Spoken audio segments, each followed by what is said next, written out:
যে নাম নিয়ে বেলাল হয়েছে দিওয়ানা, সে নামের মালা পড়ে যাব গো মদিনা।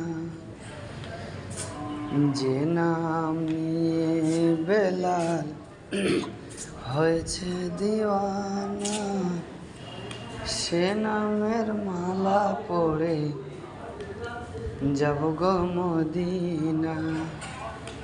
মদিনাতে যাব, নবীকে জানাবো। মদিনাতে যাব, নবীকে জানাবো। ও গো দয়ার নবী, দোয়া করো না। ও গো দয়ার নবী, দোয়া করো না। আসসালামু আলাইকুম।